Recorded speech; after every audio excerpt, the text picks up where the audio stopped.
नमस्कार प्यारे विद्यार्थियों, स्वागत है आपका आपके ही अपने चैनल स्कूल गुरुजी में।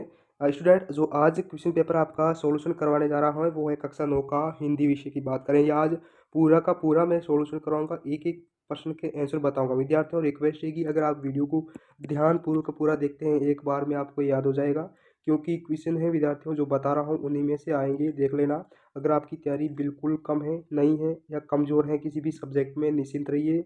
आपका स्कोर है वो बढ़िया रहेगा, बाकी विद्यार्थियों से बेहतर रहेगा। ओके, तो रिक्वेस्ट है, अगर चैनल पर नए तो चैनल को जरूर सब्सक्राइब कीजिएगा और बाकी सारे सब्जेक्ट के सॉल्यूशन, पेपर सॉल्यूशन देख लीजिएगा। मैंने इसी चैनल पर करवा दिया है, जो कि इम्पोर्टेंट है आपके एग्जाम के लिए, क्योंकि उन्हीं में से पूछे जाने की 90% विद्यार्थियों संभावना रहती है।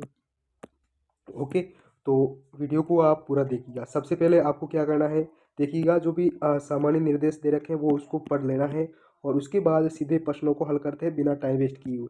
सबसे पहला जो आपके वस्तुनिष्ठ यानी वैकल्पिक क्वेश्चन पूछे जाएंगे और उसमें देखिएगा निम्नलिखित प्रश्नों में से सही विकल्प का आपको चयन करना है। आप देखिएगा किस तरीके से क्वेश्चन आएंगे और क्या क्या आएगा, सब बता रहा हूँ। सभी के प्रश्नों के मैं आंसर बता देता हूँ। सबसे पहला क्वेश्चन है कि हिंदी साहित्य का स्वर्ण युग है। तो हिंदी साहित्य का जो स्वर्ण युग है वो कौन सा है, तो वो है आपका भक्ति काल। भक्ति काल को ही क्या कहते हैं, हिंदी साहित्य का स्वर्ण युग कहते हैं, स्वर्ण काल कहते हैं। उसके बाद कबीरदास की जो रचना है वो कौन सी है, तो कबीरदास की रचना है वो बीजक है। कौन सी है, बीजक। उसके बाद अगला है कि काव्य के भेद माने जाते हैं। काव्य के भेद है वो दो होते हैं। कितने होते हैं काव्य के भेद, दो, दृश्य और श्रव्य। कुछ चीज़ें मैं एक्स्ट्रा भी बताऊंगा, आप ध्यानपूर्वक देखना। कांजी होश का चौकीदार लालटेन लेकर आता था। क्यों आता था, हाजिरी लगाने के लिए। क्योंकि विद्यार्थियों वहाँ जो पशु होते थे उनकी संख्या की जानकारी रखनी होती थी, इस वजह से वो आता था हाजिरी लेने। दो वर्णों के मेल से होने वाले परिवर्तन को कहते हैं, क्या कहते हैं, बिल्कुल आसान है, संधि कहते हैं। उसके बाद इस जल प्रलय में पाठ की विद्या है। तो इसमें क्या विद्या है, रिपोर्टाज। क्या है, रिपोर्टाज। तो ये हो गया आपके वस्तुनिष्ठ यानी वैकल्पिक क्वेश्चन थे, मैंने सभी बता दिया, इंपॉर्टेंट है और इन्हीं में से आपको काफ़ी ज़्यादा क्वेश्चन देखने को मिलेंगे। आपकी आपकी तैयारी कम है, निश्चिंत रहिए, आपका स्कोर है बहुत अच्छा रहेगा बाकी विद्यार्थियों से। उसके बाद निम्नलिखित रिक्त स्थानों का सही चयन करना है। अब देखिएगा इसमें क्या करना है कि खुलेगी सांकल बंद द्वार की, क्या आ जाएगा, यहाँ द्वार आ जाएगा। उसके बाद रस को काव्य की आत्मा बताया गया। क्या बताया गया है, आत्मा बताया गया है। मात्रिक छंद में की गणना की जाती है, किसमें, किसकी गणना की जाती है, मात्राओं की। उसके बाद उपभोक्तावादी संस्कृति में समाज में वर्गों के मध्य बढ़ रही है, क्या बढ़ रही है, दूरी बढ़ रही है। वे शब्दांश जो शब्द बनाते समय आरंभ में लगते हैं वो उपसर्ग कहलाते हैं। आरंभ में लगेंगे वो तो उपसर्ग ही कहलाएंगे, पीछे लगने वाले वो प्रत्यय कहलाते हैं। मेरे नाना पक्के साहब माने जाते हैं। क्या माने जाते हैं, साहब। ओके, तो मैं जल्दी जल्दी भी करवा रहा हूँ ताकि आपका भी समय खराब ना हो और आप कम समय में बेहतर आप तैयारी कर सको। और उसके बाद अगला है आपका तीसरा प्रश्न है कि आपको सही मिलान करना है। विद्यार्थियों, पूरा सॉल्यूशन करूंगा, वीडियो को अंत तक देखिए। बार बार कह रहा हूँ, ध्यानपूर्वक देखना, याद कर लेना एक ही बार में, बार बार वीडियो को देखना ना पड़े इसलिए। चैनल पर नए तो चैनल को आप जरूर सब्सक्राइब कीजिएगा। सबसे पहला है कि माखनलाल चतुर्वेदी है, उसकी जो क्या है, माखनलाल चतुर्वेदी। तो इसका क्या हो जाएगा विद्यार्थियों, देख सकते हैं, एक भारतीय आत्मा, इसकी रचना है एक भारतीय आत्मा। उसके बाद है रस के अंग। रस के अंग वो आपके चार हैं। और लहासा की ओर, लहासा की ओर इसका हो जाएगा आपके राहुल सांकृत्यान।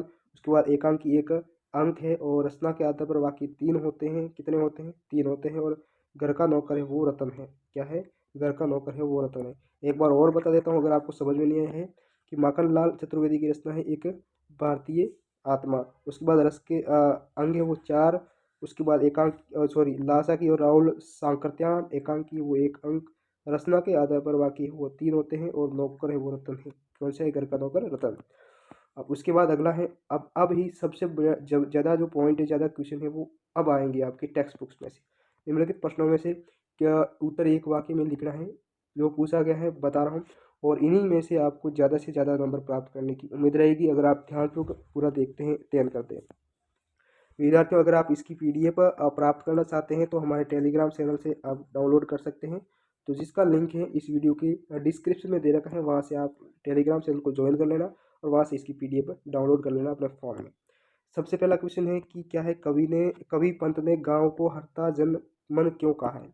हरता जन मन क्यों कहा है, तो मैं आपको बोल के बता रहा हूँ तो आपको याद करना है सुनकर। क्या है कि सुनकर। तो हर्ताजन क्यों कहा गया है? क्योंकि गाँव में जो गाँव का वातावरण होता है वो अत्यंत मनमोहक होता है। यहाँ की प्रकृति का सौंदर्य सभी लोगों के मन को अच्छा लगता है। इसी वजह से कविपद ने गाँव को हर्ताजन मन कहा है। उसके बाद जहाँ काव्य का आधार शब्द होता है वह कौन सा अलंकार होता है? वह शब्दालंकार होता है। कौन सा होता है? शब्दालंकार। साहित्य पुरखी किसे कहा गया है? प्रेमचंद जी को साहित्य का पुरखा कहा जाता है। प्रेमचंद जी को। किसको? प्रेमचंद जी को। जहाँ प्रथम पद प्रधान और अवयवी हो वह कौन सा समास होगा? वह अव्ययी भाव समास होगा। अव्ययी भाव क्या हो जाएगा? अव्ययी भाव समास होता है। जहाँ प्रथम पद तो प्रधान होता है और अवयव हो वह कौन सा होगा? अव्ययी भाव। उसके बाद होगा लोक में प्रचलित उक्ति क्या कहलाती है? लोकोक्ति। बहुत आसान है लोकोक्ति। लेखिका मृदुला गर्ग की परदादी ने मंदिर में जाकर क्या मन्नत मांगी? तो उन्होंने मन्नत मांगी कि मेरी जो पतोह है उसकी जो पहला संतान है वो लड़का न होकर लड़की होनी चाहिए। क्या होगी? लड़की होनी चाहिए। तो उन्होंने ये मन्नत मांगी कि मेरी जो पतोह तो उसकी जो पहली संतान है वो लड़का नहीं होनी चाहिए, लड़की होनी चाहिए। तो ये अब ये पांचवा, निम्नलिखित कथनों में सत्य व असत्य का बताना है। तो जिनको विद्यार्थी जो बता रहा हूँ वो इंपॉर्टेंट है, 100% कह रहा हूँ क्योंकि क्वेश्चन है वो इन्हीं में से आपको एग्जाम में देखने को मिलेंगे। तो ध्यानपूर्वक याद कर लेना एक ही बार में। उसके बाद है सत्य असत्य की बात हो रही है कि सत्य में आपको पूछा गया है कि प्रेम वाटिका के रचनाकार कवि रसखान हैं। तो क्या ये सही है? बिल्कुल सही है। उसके बाद खंड काव्य की कथा वस्तु विस्तृत होती है, विस्तृत नहीं होती है, ये तो गलत हो जाएगा। उसके बाद अगला है लॉरेंस को कबूतर से प्रेम था। क्या था? प्रेम। बिल्कुल ये प्रेम था। उसके बाद अगला है विचार विनिमय के माध्यम को भाषा कहते हैं। विचार विनिमय के माध्यम को क्या कहते हैं? भाषा कहते हैं। ये सही है। इस जल प्रलय में पाठ के लेखक तैरना जानते थे? नहीं जानते थे, बिल्कुल नहीं जानते थे। और राम स्वरूप की पत्नी का नाम प्रेमा था, जो कि बिल्कुल सही होगा।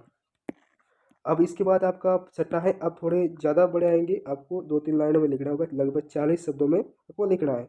देखो, पद्य साहित्य के इतिहास को कितने भागों में विभाजित किया गया? अथवा में। इसमें आपको जो भी आगे क्वेश्चन दिए जाएंगे ना वो अथवा में दिए गए, 2% दिए जाएंगे, दोनों में से कोई एक करना है। अथवा में दिए जाएंगे, दोनों में से कोई एक करना है।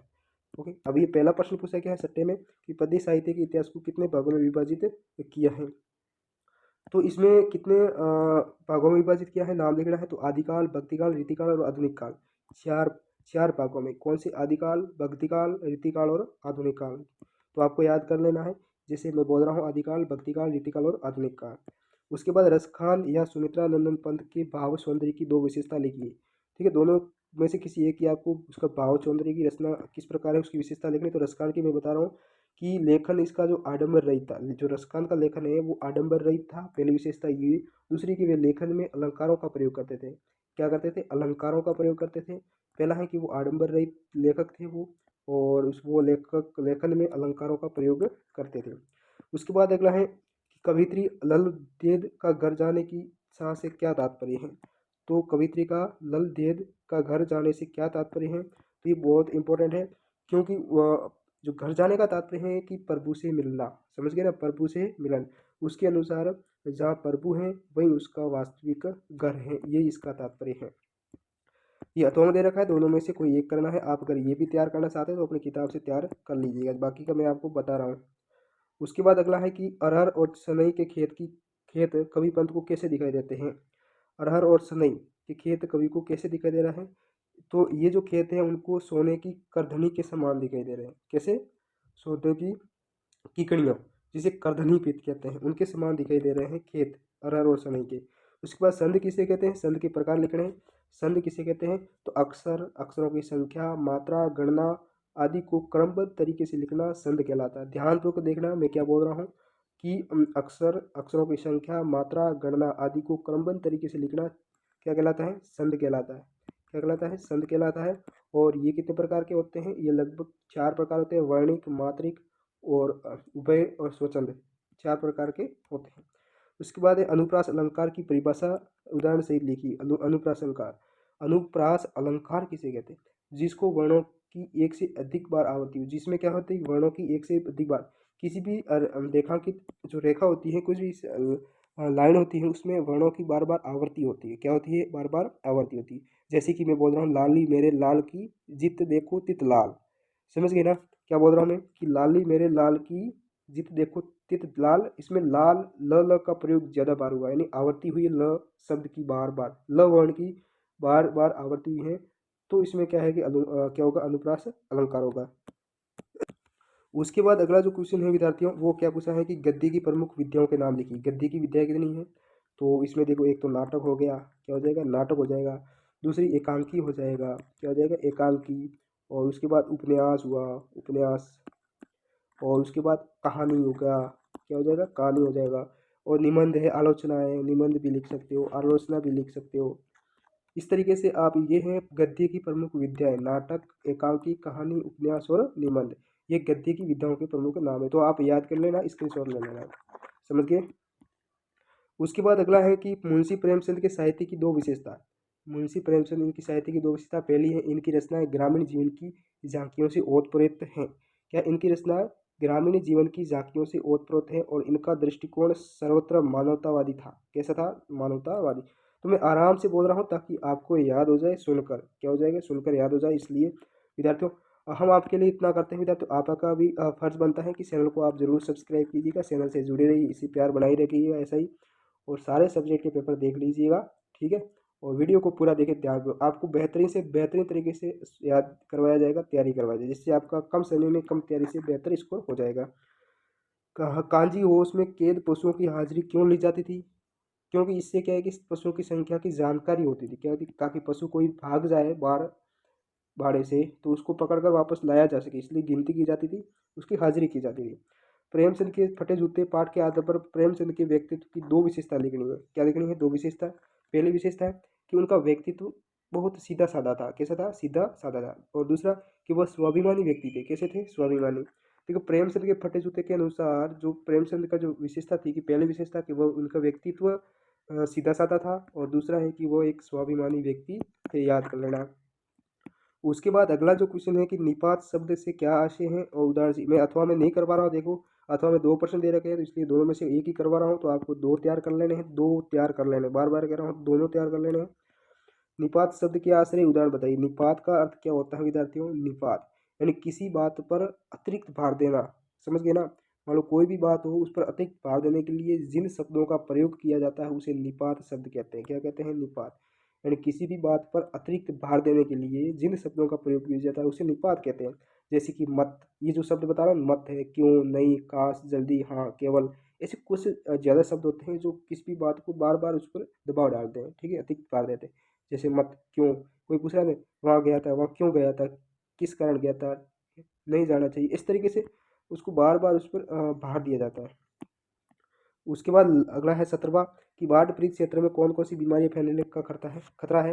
बाढ़ पीड़ित जो क्षेत्र होते हैं, वहाँ कौन सी बीमारी फैलने का खतरा ज़्यादा रहता है। पहला कि टाइफाइड हो सकता है, क्या हो सकता है, टाइफाइड हो सकता है, बुखार भी हो सकता है, हैजा हो सकता है, उल्टियाँ वगैरह गंदे पानी पीने से, और वहाँ मलेरिया भी हो सकता है। तो इस तरीके से मलेरिया, हैजा, टाइफाइड, बीमार, बुखार, खांसी, जुकाम, इस तरीके से बहुत सारी बीमारियां फैलने का वह खतरा रहता है। अथवा में दे रखा है, तो दोनों में से कोई एक करना है, तो आपको दोनों तैयार करने।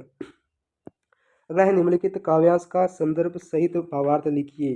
क्या लिखना है, संदर्भ सहित भावार्थ। जैसे कि ऊंचे कुल का जन्म या जे करनी ऊंच न होई, सुब्रन कलश सुरा भू बरा, साधु निंदा सोई।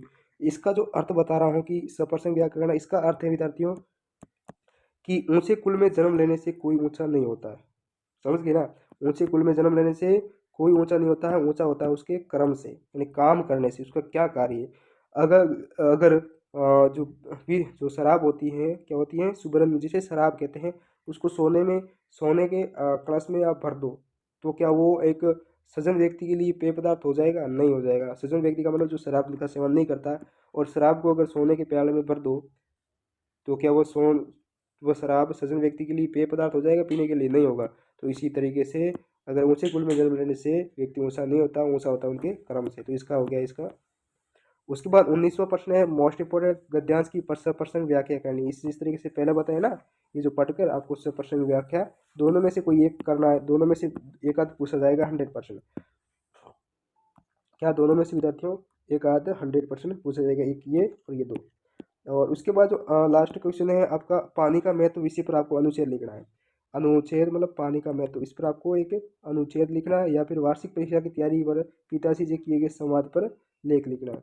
संवाद लिखना है। तो दोनों में से कोई एक आपको तैयार करें, दोनों तैयार, मैं तो कहूँगा आपको दो तैयार कीजिएगा, दोनों में से कोई एक पूछा जाएगा तो आप आसानी से लिख दोगे।